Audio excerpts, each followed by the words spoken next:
guys, welcome back to my channel.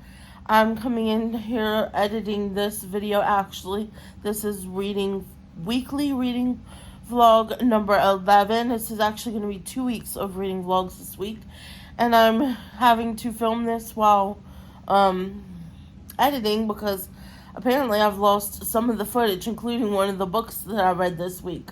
It's like completely missing off of my little clips of footage I took.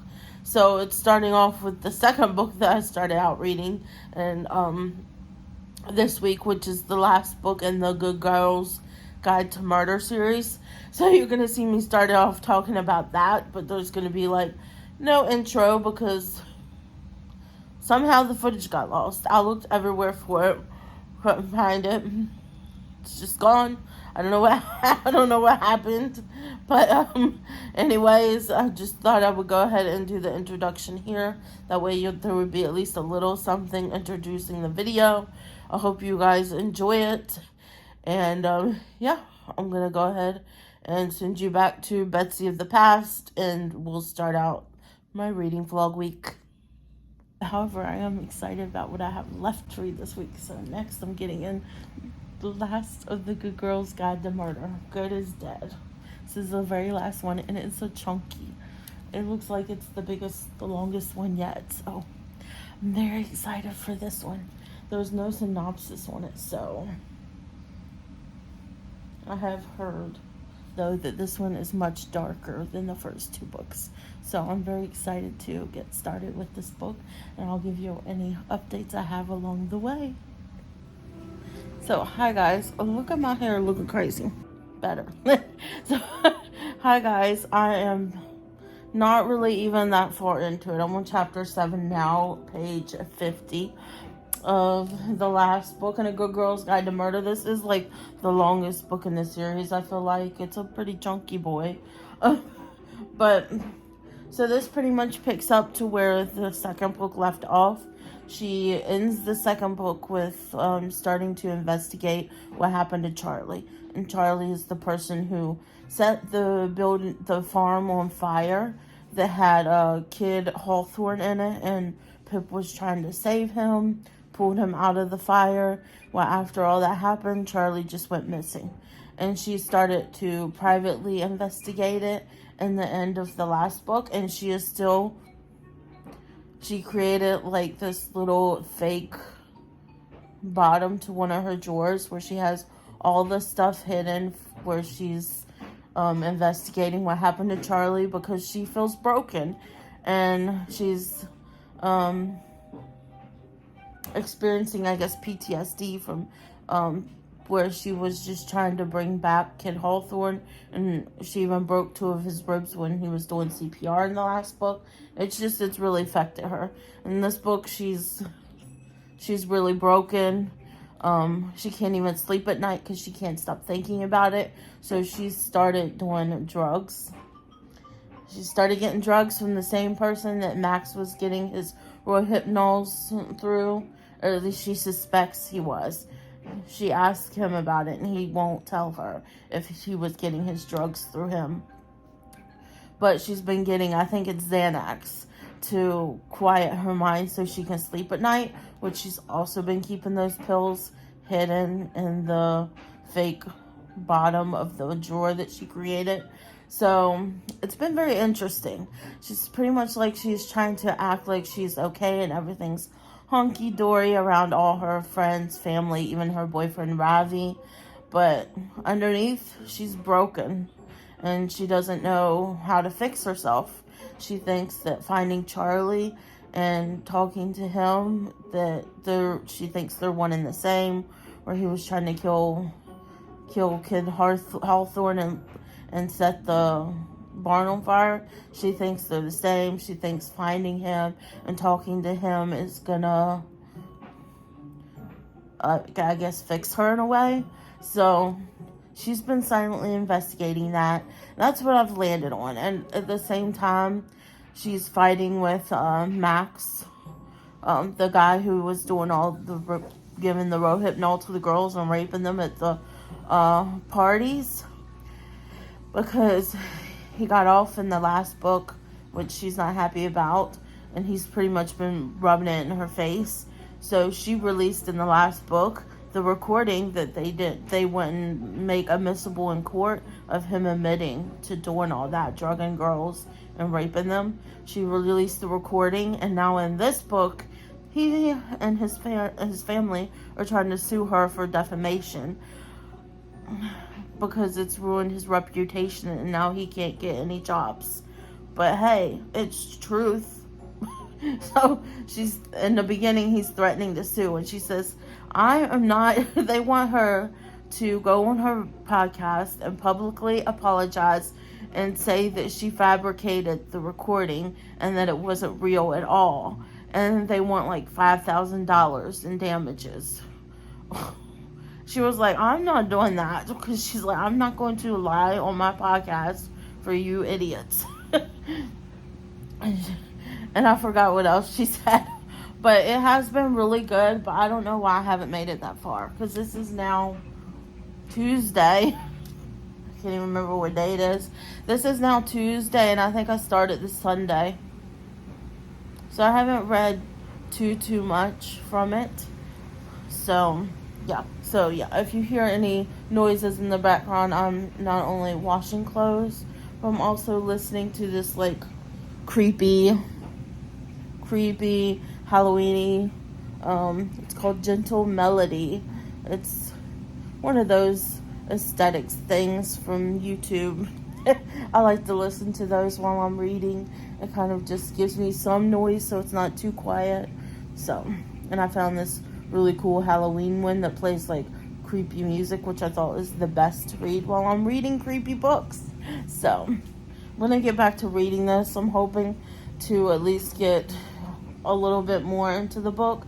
I don't know why I keep on getting distracted while reading it, because it is really good so far. There's been a lot going on so far. It is, I feel like, darker than the first two books because she feels so traumatized and broken by what happened in the last book. But I also feel like it makes sense, because you're gonna be, if you're trying to save somebody, like she literally drug him out of the barn on fire, and then she kept on giving him CPR till the paramedics came and everything. So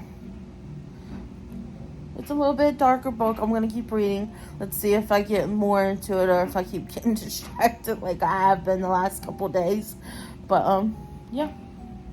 Okay, I'm back again so soon. I forgot to mention that she has been seeing like these faded, like chalk drawing stick figures in the driveway of their house. And there's also been like a dead pigeons showing up in front of their door or by the garage or something. Well, I just started reading the next chapter, and she was coming home, and there was more like faded stick figures there, but they were missing their heads. There's no heads on these stick figures. And then when she's walking up the driveway, she spots another dead pigeon in the exact same spot as the last dead pigeon she found, but this one is missing its head. That sounds so creepy. And so she asked her mom to come look at it, and her mom doesn't see what she sees. She said, well, maybe it's just some tire tracks. That doesn't look like stick figures. They don't have heads. She says, exactly. And now the pigeon doesn't have a head, that she thinks there's a connection between the both. Maybe somebody's coming after her. Maybe it's Max. Who knows? But she says that it makes sense what her mom's saying. It could just be that a cat got the pigeon, or the tire treads, or it's just the kid's innocent doodle that's on the driveway. And she's saying, why has her mind jumped so far ahead, thinking they must be connected? She felt the creep of shame under her skin, that she even considered the idea someone had left them both here. Even more shameful that they'd left them here just for her. Why would she think that? Because she was scared of everything now. The other side of her brain answered. She had a fight or flight heart, felt danger pressing in on her when there was none. could hear gunshots and any sound if she wanted to. Scared of the night, but not of the dark. Even scared to look down at her own hands. Broken. So that's pretty much how she's feeling right now throughout the book. So, very interesting. I'm curious to see about these stick figures and the dead pigeon, if it's going to lead to somebody. So I'm going to keep on reading, and I'll come back if I figure it out. Okay, once again, I forgot to tell you something else. She's also been getting these creepy emails to her Good Girls podcast email address. And she just got another one, and the preview read, "Who will look for you?" And it says, and Pip knew exactly what the full text would say, yet again. She opened up the message for Anon to delete it.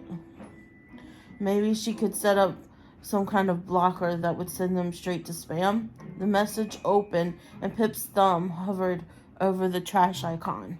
Her eyes stopped, just in time, catching on one word. She blinked. Read the message in full. Who will look for you when you're the one who disappears? P.S.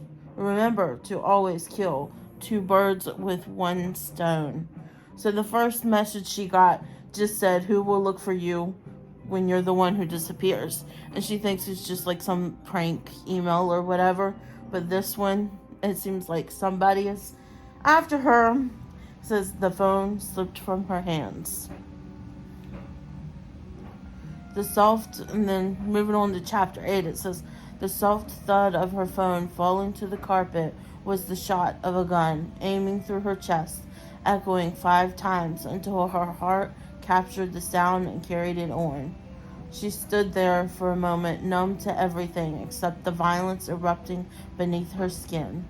Great thunderclaps of gunshots and cracking bones, the sucking sound of blood between her fingers, and a scream, hers. The words rupturing at the edges as they threw themselves around her head. Charlie, please don't do this. I'm begging you. The cream walls of her room peeled away, revealing burning and blackened timbers collapsing in on themselves.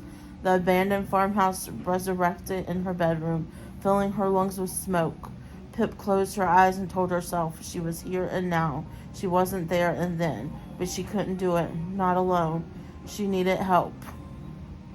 So, that just took her straight back to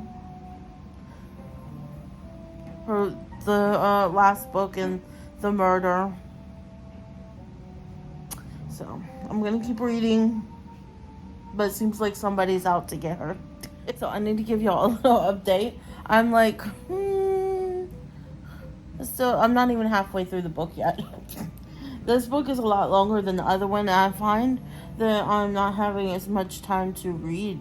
I thought I would have even more time to read now that my son's back in school. I'm like, okay, I'm going to have more time to read, but I don't know why. I'm finding that I don't have quite as much time. I'm just busy doing other things, whether it's fixing the house or cleaning or whatever. But here I'm at this part. She has somebody, a serial killer, supposedly. He's called the DT killer, a duct tape killer. I found this out yesterday. They thought pretty much as like the police coerced this one guy into confessing that he was the killer because he had all the stuff in his truck that they found on crime scene photos, like the blue rope and the duct tape. And that's why it's called the DT killer, the duct tape killer. They wrapped up the victims, their mouth, their eyes, and their body in duct tape. But they were all killed by strangulation, not by being wrapped up in duct tape. So, and it's all following the motives of what I was telling you earlier when Pip was talking about finding the stick figures in her driveway and the dead pigeons. That is all the MO of the duct tape killer. And when it was not long after the last clip I took that we found out that there was a DT killer. When she was like, she did a Google search looking into serial killers and the things that were happening to her. And that's what came up, was an article from 2014 of the DT killer. Supposedly the person was caught, put in jail, like I said, supposedly. But it turned out that it was their last DT killer's killing was on the night of Andy Bell's murder. No, it was on the same night as the murder in the first book. So it's like coming around full circle here. And not long before they found out about that, she was going on a run. And this is what shocked me. It literally had me gasping. Right before they found out about all the stuff that she's been getting being the DT killer, she went on a run, and there was a piece of duct tape stuck to the bottom of her shoe. And she was like, I don't remember. She doesn't remember the duct tape. Like running over duct tape.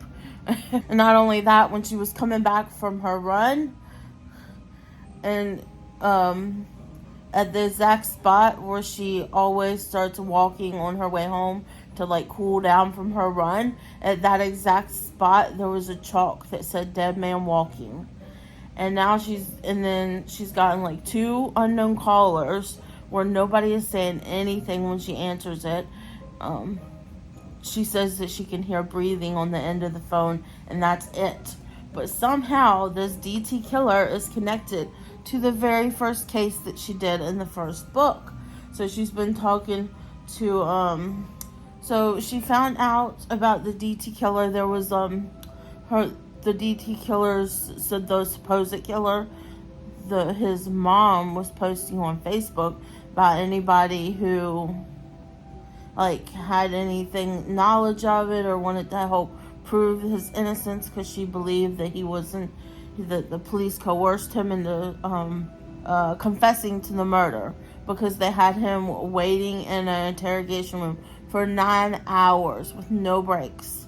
They wouldn't give him a break at all. And it comes to find out that also the DT killer has some connection to the Bells and their lawn business, because that's where the blue rope and the duct tape came from. So it could be the Bells' father, Jason Bell, or they're thinking it could be Daniel, I think his name was Daniel Deslava. He's used to work there, but now he's a police officer.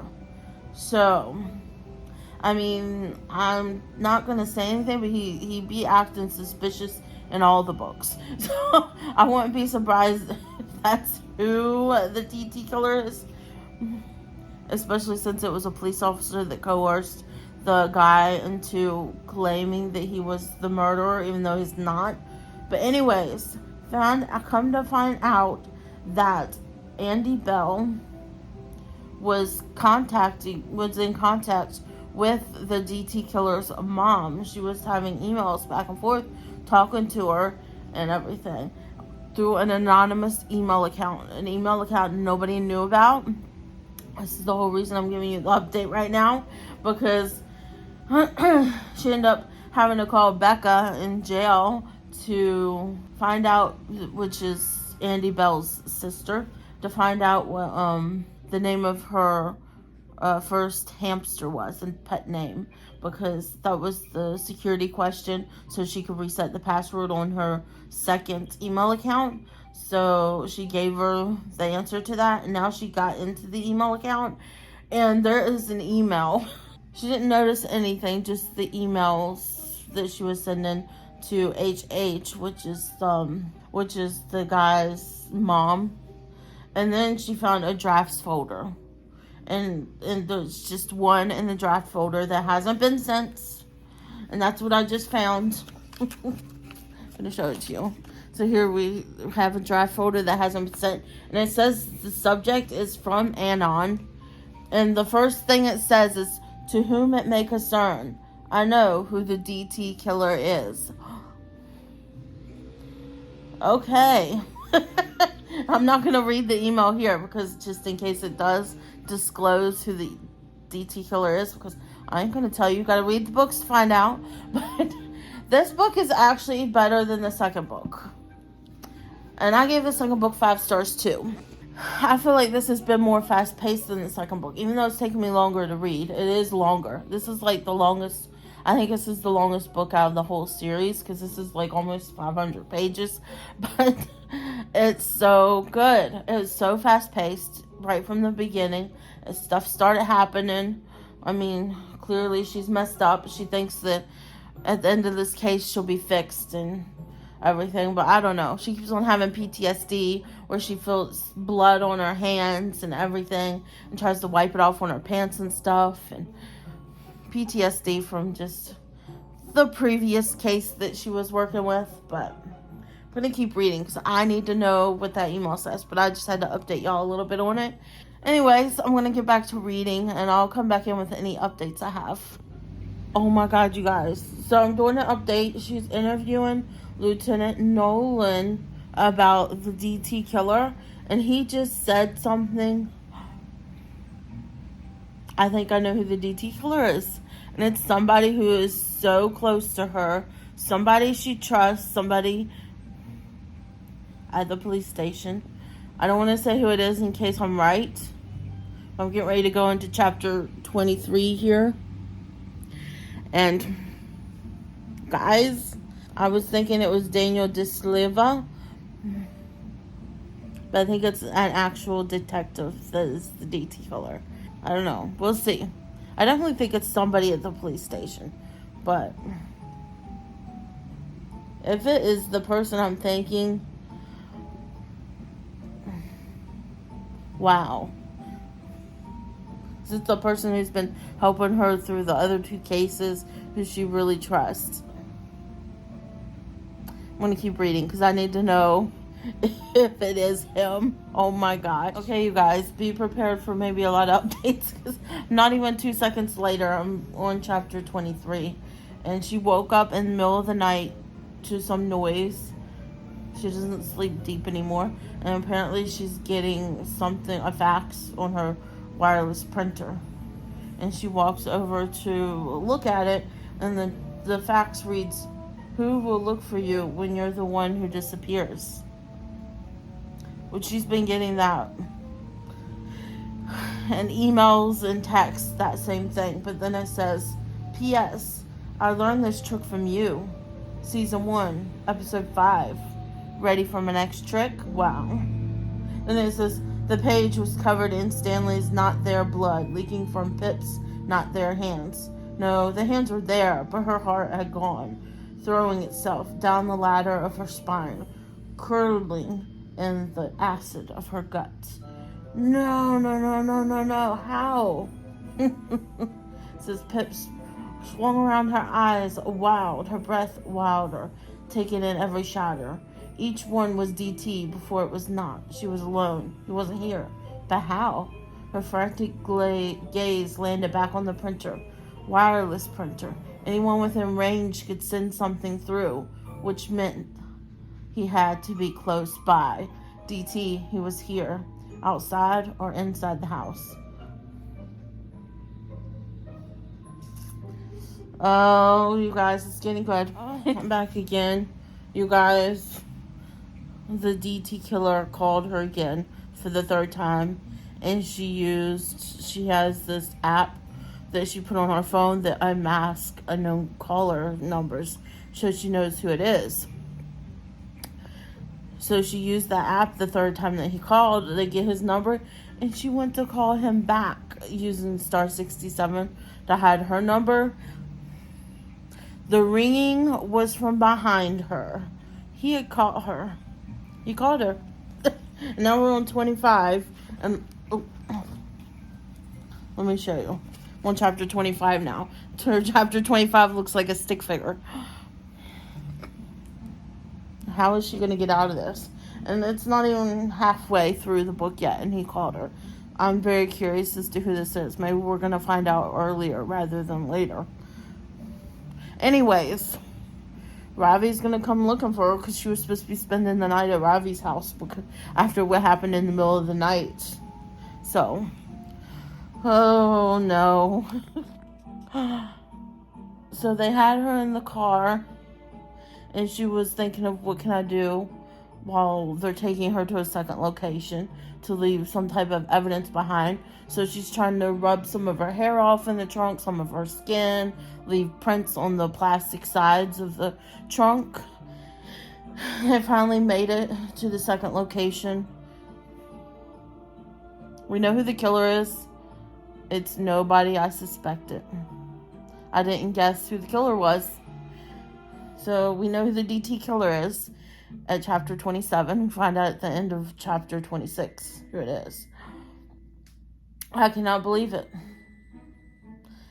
I mean, it was so obvious, but I was banking on somebody else who was acting more suspicious or somebody who was closer to her.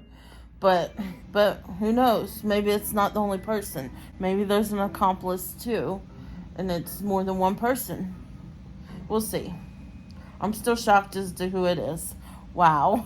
I was like, when I read the name, I couldn't believe it. This book is so good.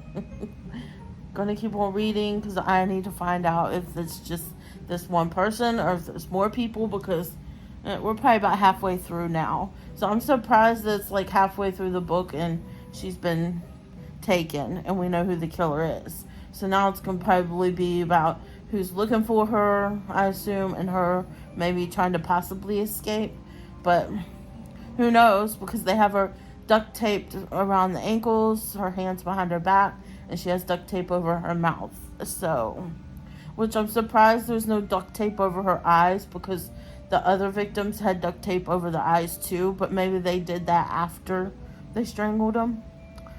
But anyways, I'm gonna keep reading and let's see where this goes, because it's crazy.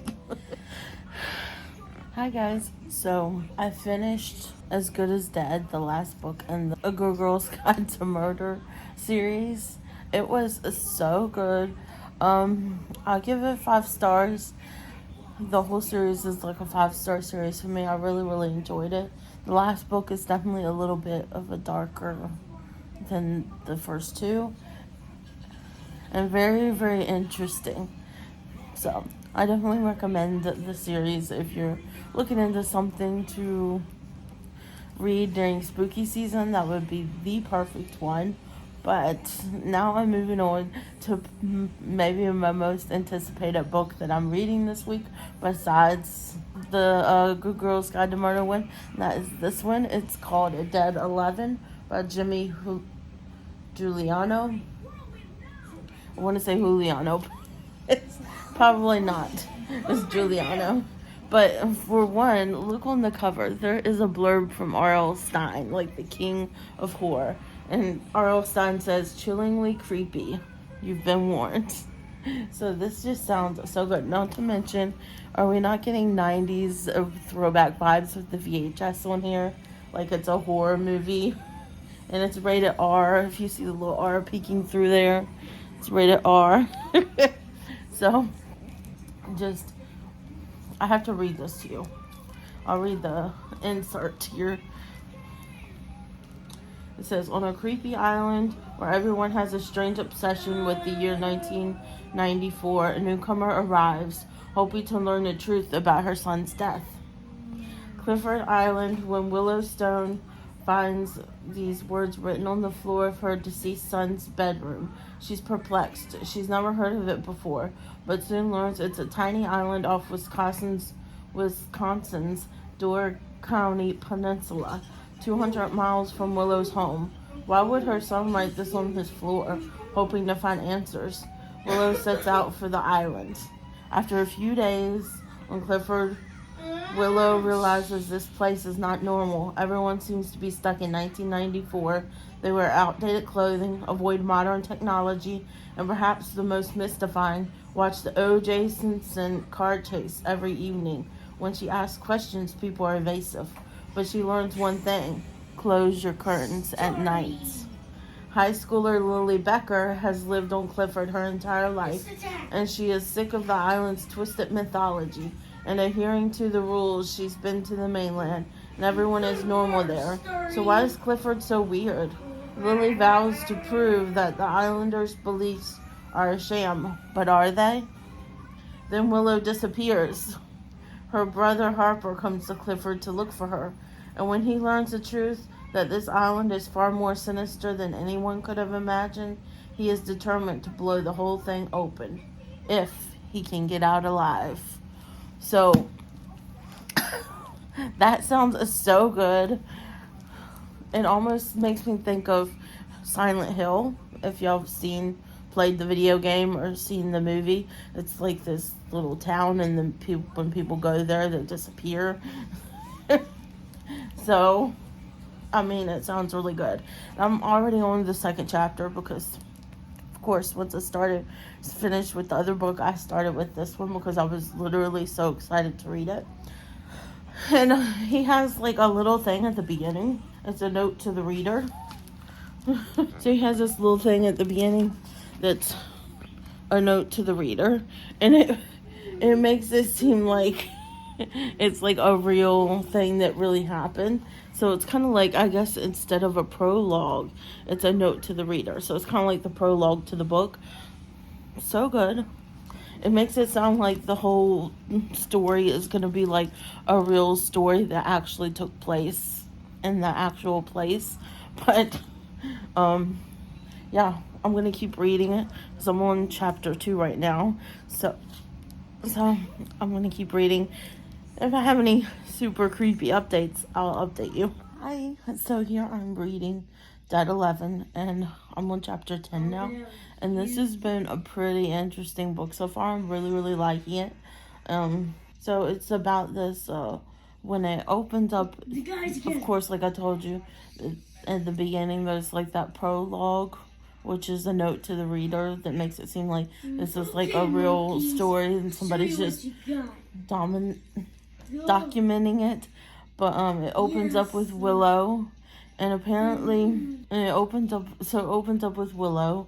That's what the whole story's about, and it's like so many days till she disappeared or left, and she's sleeping, and she finds that she can't sleep at night. She used to be a teacher, so she's up at night thinking about lesson plans and what she's going to teach, even though she's not a teacher anymore, and she hasn't been for like 6 months. She ended up quitting her job because she was just finding herself not being as passionate about it as she used to, and she always said that if she wasn't as passionate about teaching, that she wasn't going to turn into one of those teachers that wasn't that good. That if she started losing her passion, she would leave teaching. So she's left teaching, and she's asleep at night, and she thinks she hears something. So she goes, she's trying to watch TV or whatever, do anything to try and sleep, but she can't.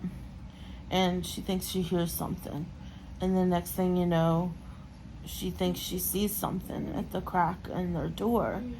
And she sees the doorknob turn. And she's like shaking her husband to wake him up. And when he wakes up, there's nothing there. And he's like, not this again. Don't. Or whatever. So apparently she's been seeing it for a while. Turns out their only son had died. And when she talks about cleaning his room every day. It's in a routine or whatever. Well, at the time when she's talking about that, you didn't know that he was dead. You find out after this that he was dead. And she happens to move one of his chests. I think it's like a toy chest or something that was in his room. And underneath the chest, it says Clifford Island was written under the chest, which is really odd. So she ends up becoming obsessed and traveling to Clifford Island. So that was like the very beginning part where she finds out about that. And then the story pretty much is told in so many different people's perspectives. Like there's Willow, and then there's her brother Harper, who's the one who's looking for her because she's gone missing. And he found a picture of her talking to somebody on Clifford Island. Lily, I forgot what her last name was, but her name was Lily.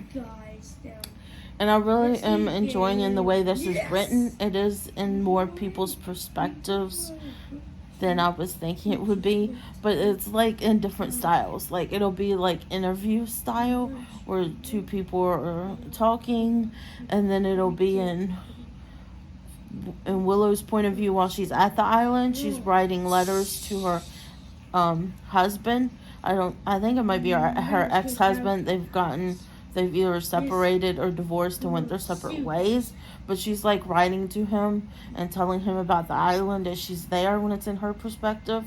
And then when I was in chapter 9, it was like an interview in a newspaper that you were reading. And now I'm back on chapter 10, which is in Harper's perspective. So he's the one that's on the island looking for his sister and trying to find out what happened. But they make it sound like there's something that comes out at nighttime on this island, to the point where they have to keep the doors or the windows closed, like the curtains closed, to the point where they're putting like these plastic clips on the curtains to make sure they're closed. And there's, like I was saying, Lily, she has a cell phone, and nobody has a cell phone, but she has a cell phone, and so does her dad, but they lock it away at nighttime in a safe. Her dad does, so she's not allowed to have the cell phone at night. And there's a night where she has the cell phone at nighttime. She just wants to talk to her boyfriend, who's an out-of-towner. He doesn't live on Clifford Island. They call him an out-of-towner because he doesn't live there. And she met him when she was at one of her basketball games that she was playing at.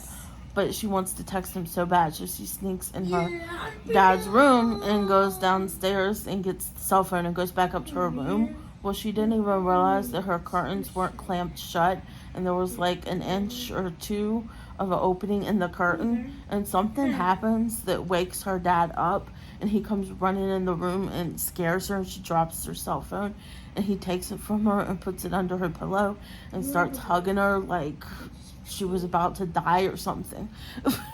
So they make it seem like there was some type of presence outside her window that only her dad knew about, but she said she couldn't sense it. So this was kind of what I found out in the little interview portion.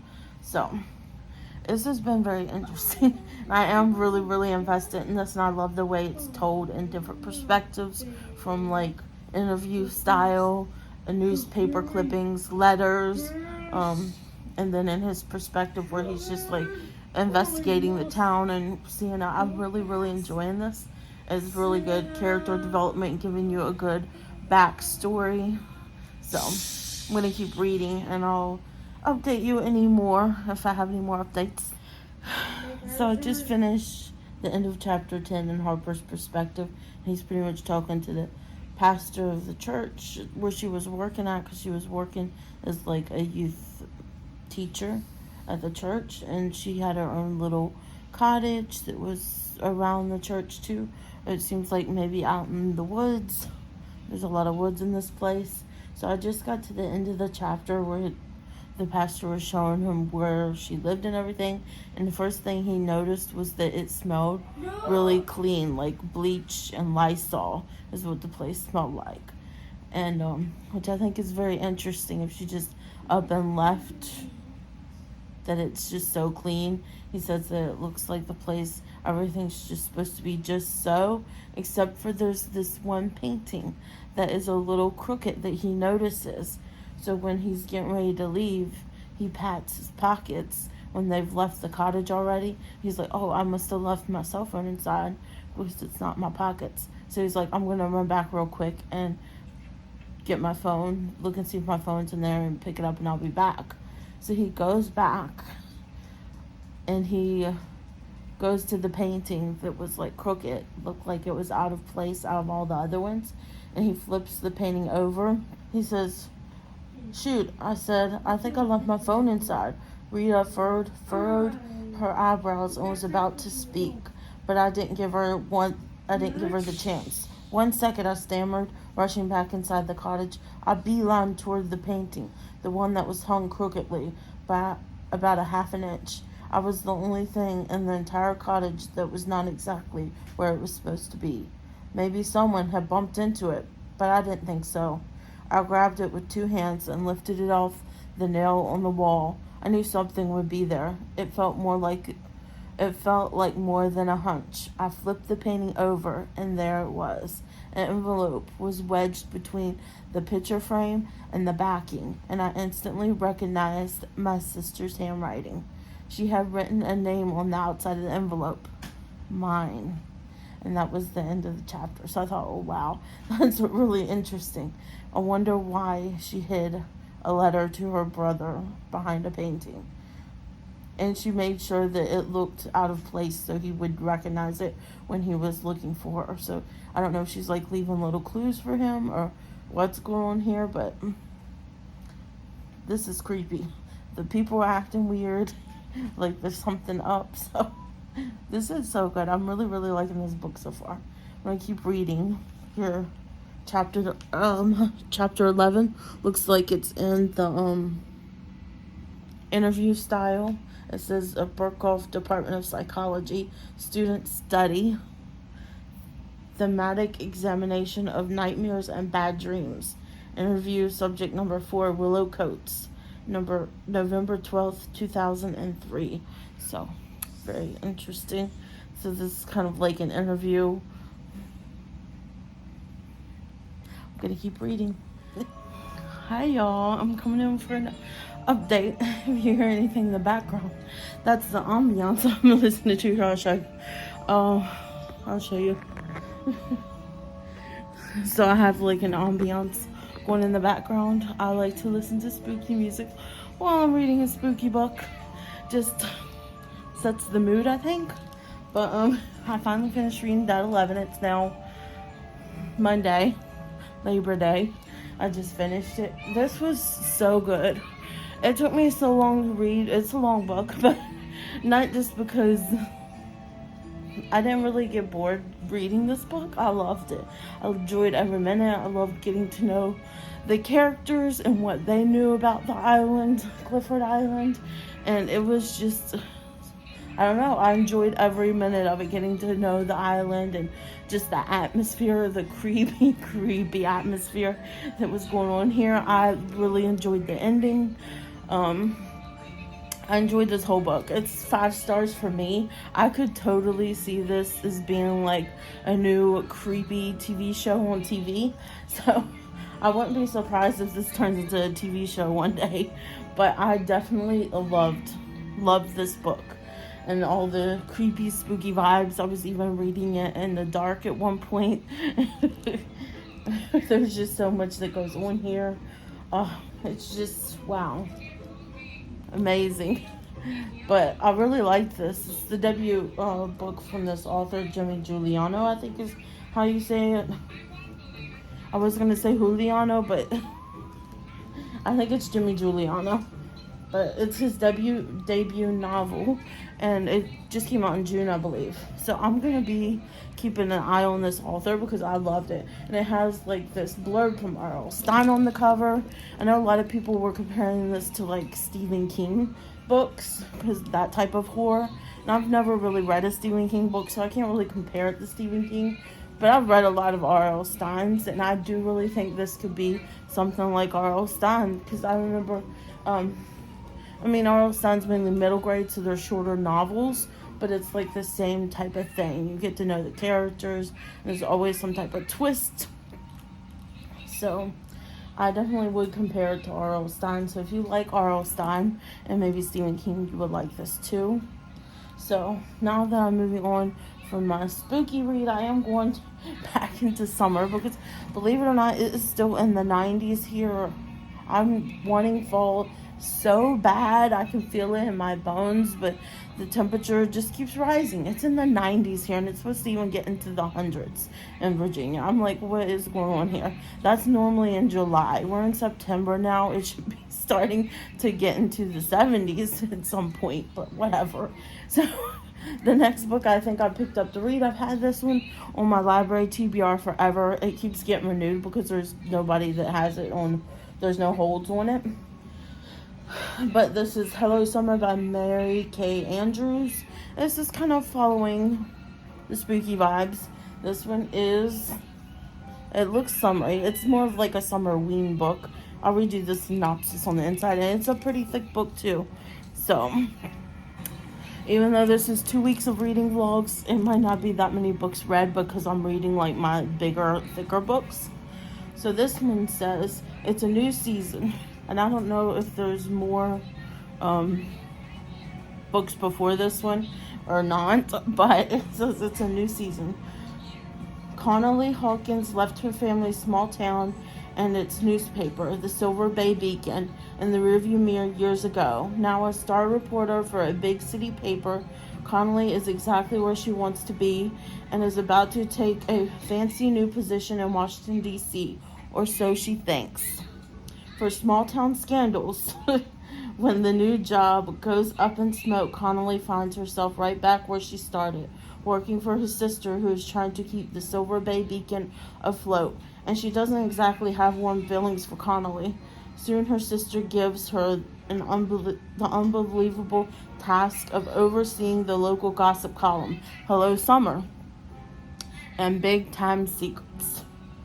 The Connolly witnesses an accident that ends in the death of a local congressman, a beloved war hero with a shady past. The more she digs into the story, the more dangerous it gets. And an old heartbreaker causes trouble, and a new flame ignites. It soon looks like their sleepy beach town is the most scandalous hotspot of the summer. So this is like small town mystery, but it's like got summery vibes to it. So it's a new season for small town scandals and big time secrets. So it sounds good. I'm hoping I really like the writing and get sucked in because it is a pretty thick novel, but we'll see. I do have another one. If I like Hello Summer, then I'm probably going to read the other one I have, which is The Newcomer, next. But we'll see. We'll see how I like the writing and how she writes. It depends on whether I like her writing, how she writes, if I read this one too, or if I just send it back to the library. So we'll find out. So I'm going to go ahead and start on this book, and I'll give you any updates of how I'm liking it and whether I like the writer's writing, because it is my first time reading a book from Mary Kay Andrews. So I'm going to go ahead and start it, and I'll let you guys know. So, hi guys, I haven't given you a little update about this book yet. I'm about in the middle, and I think I'm going to DNF it, at least for now. I haven't decided whether I'm going to return it to the library yet. It's just, and right now where I'm sitting at, I'm probably sitting at like 3 stars for this book. So I don't know if I'm going to keep it, or if I'm going to just return it to the library. Maybe I'll pick it up next summer to finish reading it. I would say this, to me, is almost like a cozy mystery novel, maybe. But it's so long. It's taken me so long to read. And I want to read something else. I want to read something else. So it's pretty much about this girl, Connolly Hawkins. Her real name's Sarah. Her middle name's Connolly. But she comes from a small town, and her family owns a newspaper in the small town. Well, she moves to a bigger city, ends up getting a name for herself as a writer, reporter, and she even wins a prize. And she's getting ready to take this high-profile job that's for like what's supposed to be for an online writing job for a newspaper, I guess it is, in D.C. But when she's at her last day at her previous job, getting ready to go to D.C. for this new position, she's at her going away party that the newspaper's having for her. She gets a call, or she doesn't get a call. Well, yeah, she gets a call from, I guess it's a friend or whatever, letting her know that the paper that she was supposed to go to, I hope this ain't spoiling too much, but the paper that she was supposed to go to has already went under, and it hadn't even started up on its first day, and they didn't tell anybody. There's people that showed up to the building, and there was nobody there. So after they had already filled her position at the current job that she's at, so now she's without a job. She's already given up her apartment because she thought she was going to be moving to DC. So she ends up having to go back to her hometown and live with her grandma and figure out what she wants to do with her life. So her hometown is like a small town in Florida.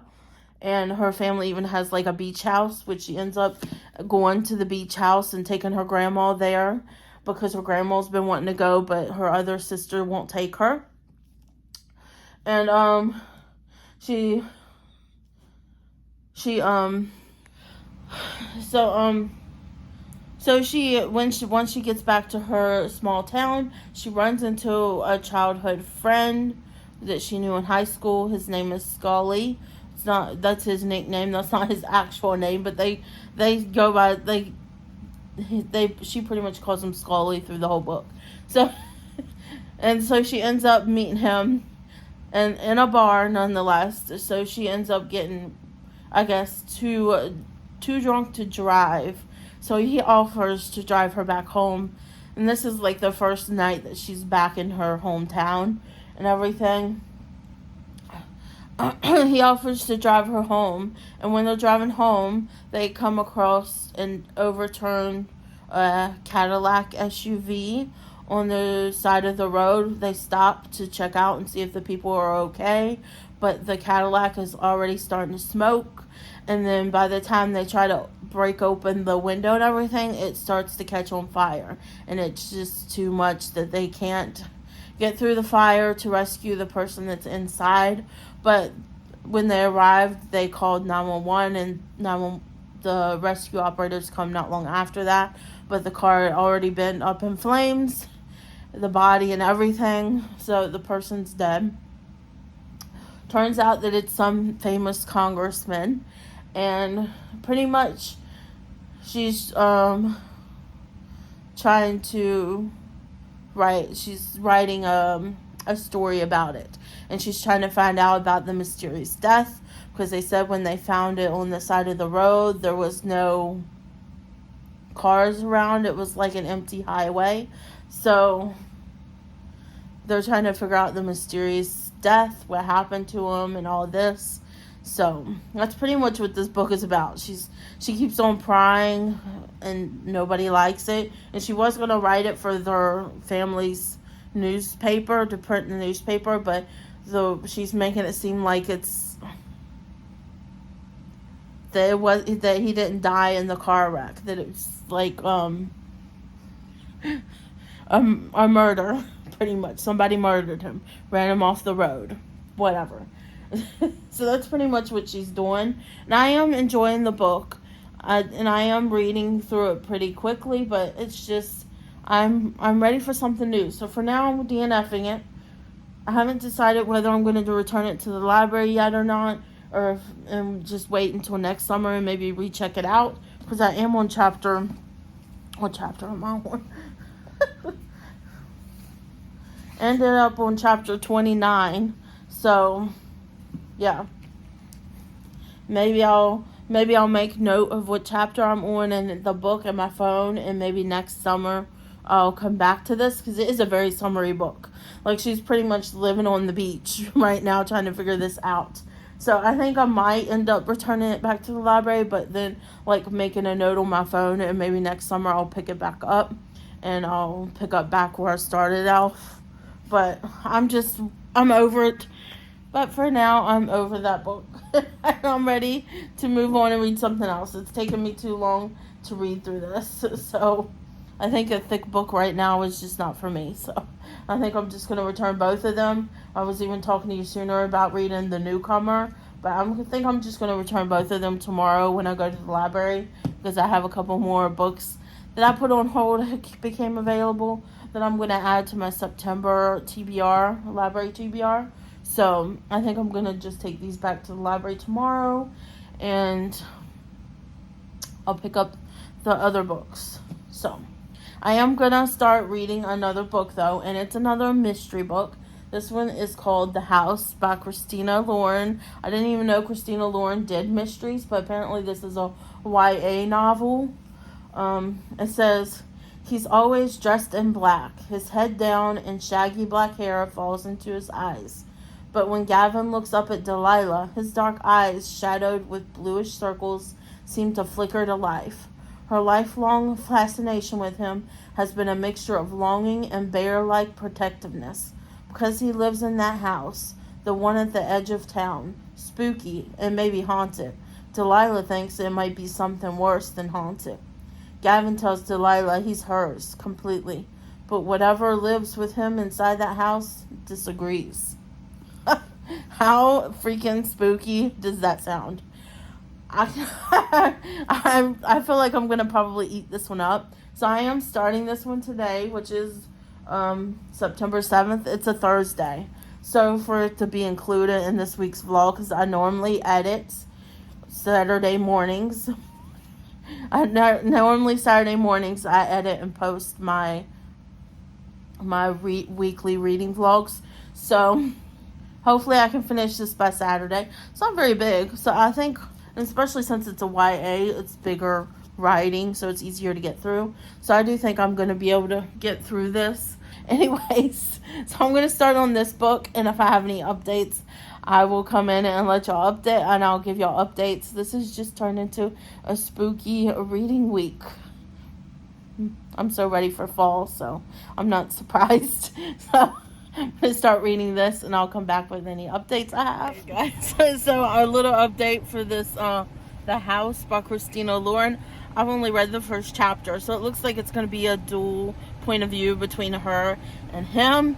And she already, she was already talking about him here. I'm going to read the end of the first chapter where he just walked through the classroom, into the classroom last minute. And here it says, Delilah's breath grew trapped in her throat, and the old protective fire flickered to life between her ribs. He was the same, but not. His shirt was black, jeans were black, and shaggy black hair fell into his eyes. He was so tall, he must have been pulled like taffy. When he looked up at Delilah as he passed, the same eyes she remembered from all those years ago, dark and stormy and shadowed with bluish circles, seemed to flicker to life for a moment, just long enough for her to lose her breath. He looked like he knew every one of her secrets. Who would have guessed that after 6 years, Gavin Timothy would still seem so perfectly dangerous? Apparently, Delilah was still smitten. And here it starts on chapter 2. I have to read you the little bit here. It's the whole reason why, because I was laughing at this one part in here. Because it starts on his view of it. It said, it wasn't unheard of for girls to watch him, but usually it meant one of two things. Either they were terrified that Gavin might pull a knife from his shoe, which had never happened, or they were building up the courage to ask him out with hopes of bringing him home to terrify their parents into buying them a car, which has happened twice. Delilah Blue was back in Morton and was watching Gavin in a singularly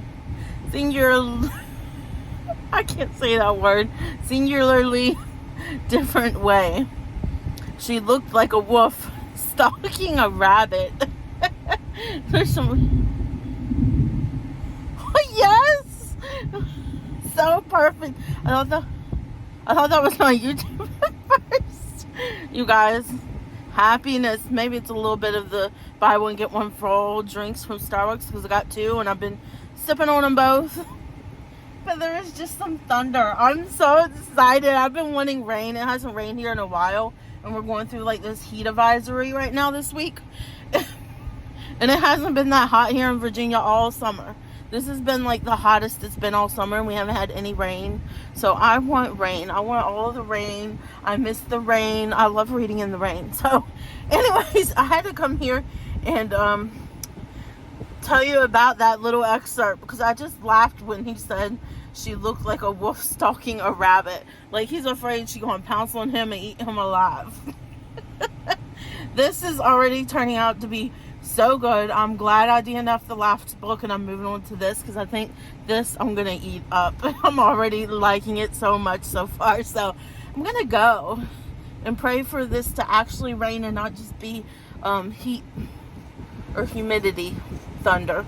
So, see you guys. Hey, you guys are still here waiting for my son to get out. You can see from my back windshield it started to rain. It's like still doing some thundering, but I can see the clearing coming through, sadly. It's just one of those Florida rains that we're having in Virginia. So weird.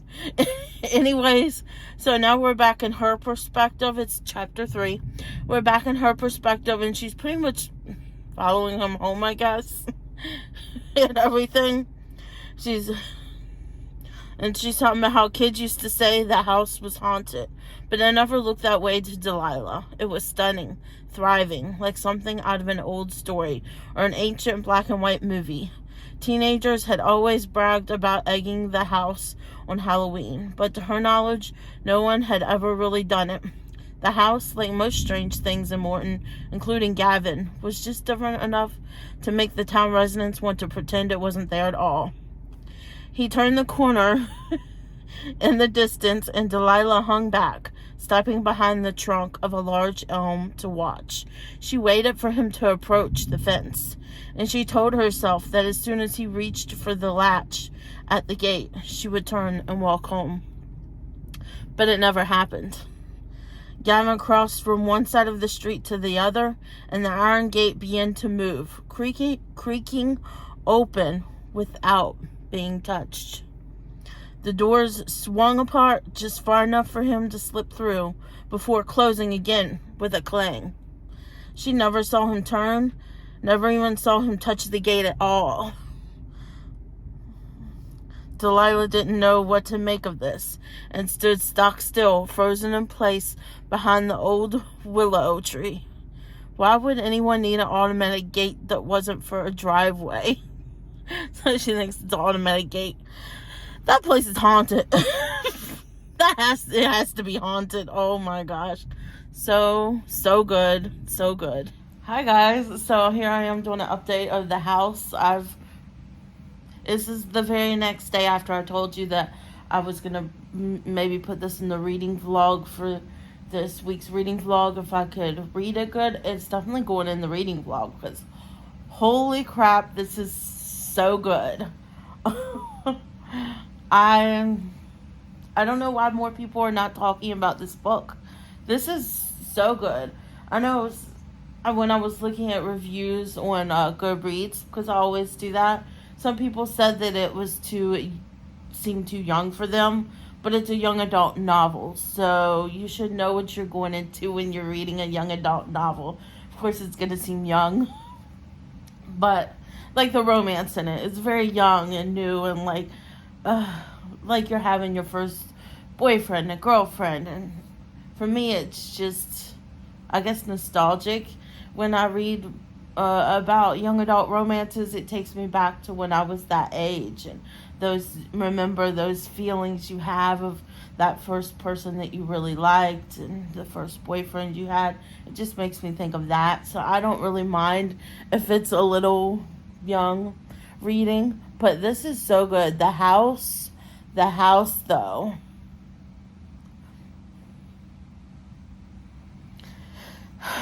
I don't want to say anything because I feel like if I say anything about the house, and it's his house, that it's going to spoil the book, and I really think you should read the book. I guess, well, so far this is screaming 5-star read for me because, well, look how much I've read of it already. I'm on chapter 17, which is page 159. So, I mean, I've read a good chunk of it, and that was just from one day. So, and when I'm not reading it, I'm thinking about reading it. That's how I know it's a 5-star read for me. When it's a book that I don't want to put down, and then when I have to put it down, I'm thinking, when's the next time can I pick it up? When can I pick it up? When can I read it more? Or I'm still thinking about the story when I'm not reading it. That's when I know it's a 5-star read for me. So, this is so good. And there's even I didn't think YA books could have dark romance in it, but there's a little bit of dark romance going on in here. They were talking about kissing in the book, but then she was saying something about wanting him to bite her shoulder, and if she could bite him back, and talking about biting of the lips when they're kissing, and some more stuff that you would see on more darker romances. So this is a very interesting. Very interesting. You should read this for spooky season because this house seems, let me just say, there's a reason why it's called the house. And I understand the blinds on the curtains on the cover now too. But I'm going to keep reading and I'll give you my review at the end. I realize that I haven't really told you anything about the book. Except for the fact that there's like a little hints of dark romance thrown in. But basically it's just about, this is like a childhood friends to lovers, I guess, type of thing. Pretty much people used to make fun of him when he was younger, like when he was, can't wait to get him a tripod, but pretty much people used to make fun of him when he was younger, and this girl Delilah, his name's Gavin, and the girl Delilah took up for him when they were only 9, I think it was, and everything, and I guess she protected him or whatever, got in trouble. Her parents sent her away to an all-girls boarding school until something, health issues happened with her grandmother, which apparently her grandmother has a lot of money. So she started having health issues, and they couldn't afford to send her to boarding school anymore. So she has to come back home and return to public school. And that is when her and Gavin meet again. They notice each other right away. She talks about how attracted she is to him. His dark, mysterious... who doesn't love dark and mysterious guys? His dark mysteriousness. And it just takes off from there. She talks about wanting to be with him. So she talks about that. And eventually... they just keep talking. She talks to him, and then they keep on talking. Eventually, she pretty much tells him, asked, do you like me the way I like you? And he was like, well, what way do you like me? And she's like, well, I want you to be my boyfriend. And she's like, do you like me like that? And so that's kind of like the young part that you get from here. But so far, so good. I definitely recommend. Must read. And I'll let you know more once I see the end of the book. Because I'm not so sure about the house yet. If it's something bad, something good, something evil. We're not sure yet. So, take with that what you will. Hi guys. So, I just finished reading this book. It's Saturday morning. It's actually 1 o'clock right now. And I thought I'd film this after having lunch. I just finished this, but it was really, really good. The ending was so intense. I really, really liked it. Like I was saying earlier, I would give it 5 stars. It's a 5-star read for me. This book was so good. I couldn't stop putting it down or reading it. And when I wasn't reading it, I was thinking about reading it and what was going to happen next in the book. But I really, really enjoyed it. The romance in it was a little juvenile, and I guess it felt young. But it's a YA novel. Of course, it's going to feel young. Itchy nose. But it's 5 stars for me. So if I'm sounding a little different in this video, I'm sick now. I must have gotten a cold from my son. He had it first from back to school.